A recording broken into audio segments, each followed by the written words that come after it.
In order to understand why I feared playing some of these trap cards, I think it would make sense to go over the deck that I used to play.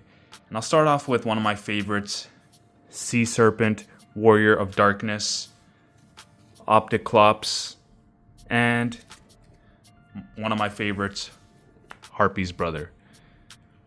These monsters were pretty much in every beatdown deck. Now, while I have Harpy's Brother here, I want to show you guys one of its newer printings. Sky Scout.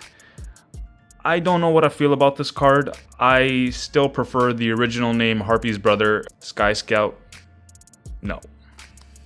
And then I played Strategic Monsters, one of my favorite being Mahavilo.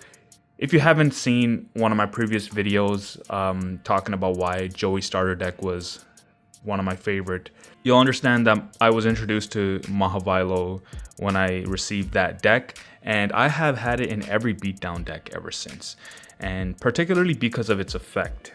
So in addition to the effects of equipped cards, the attack of this monster is increased by 500 points for each card equipped to this monster. Now you can see how this was very powerful when you had it attached to magic or spell cards like Mage Power, United We Stand, and one of my favorite, Acts of Despair. So in addition to the power bump it would get from these cards, it would get an additional 500.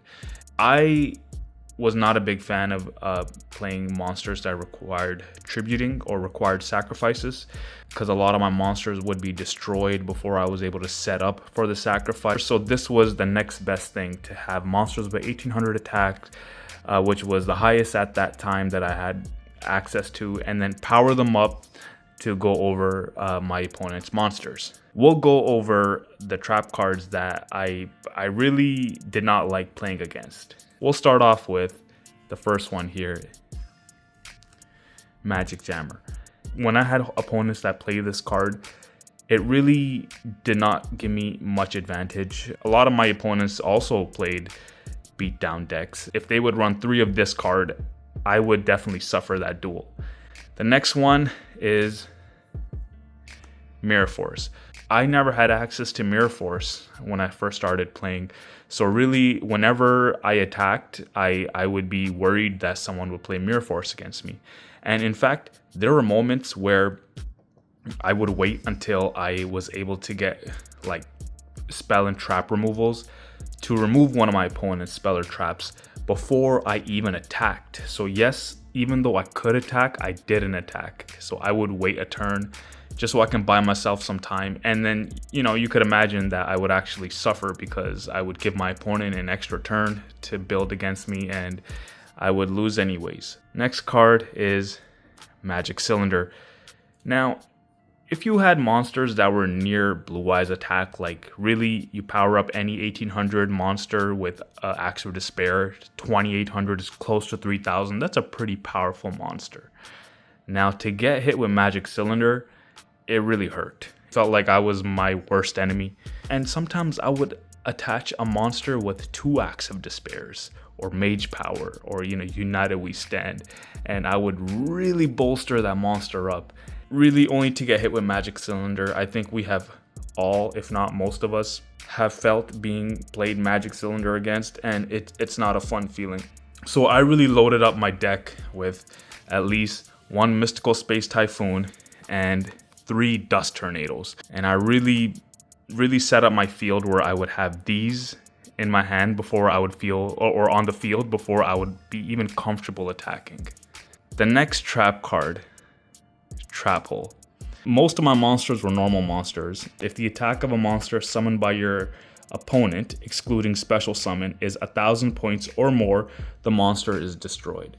So this card just felt like a turn skip for me, because I did not have the strategy to recoup, unless if I had Monster Reborn. Trap Hole would then lead up to me being afraid of this card, Bottomless Trap Hole. When your opponent normal summons, flip summons, or special summons a monster with an attack of 1500 or more, the monster is destroyed and removed from play.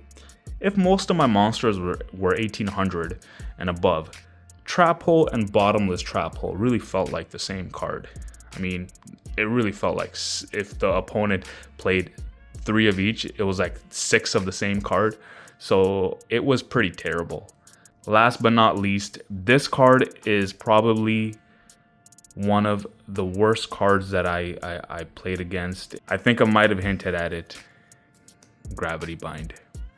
Since majority of my monsters were 4-starred, this deck would really lock me out from playing at all. So I'm just gonna read Gravity Bind if it's not straightforward already. All level 4 or higher monsters on the field cannot attack. This is why I specifically played Sonic Duck. So every deck had at least 1 or 2 Sonic Ducks. Most of my friends also had monsters that were 1800.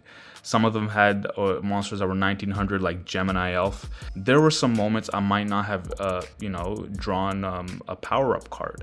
So this card was pretty much beat anyways. You know, there were times where, I mean, because even siding wasn't really that common when I used to play. I would just have this in my only deck. It would not even be considered a main deck, just the deck.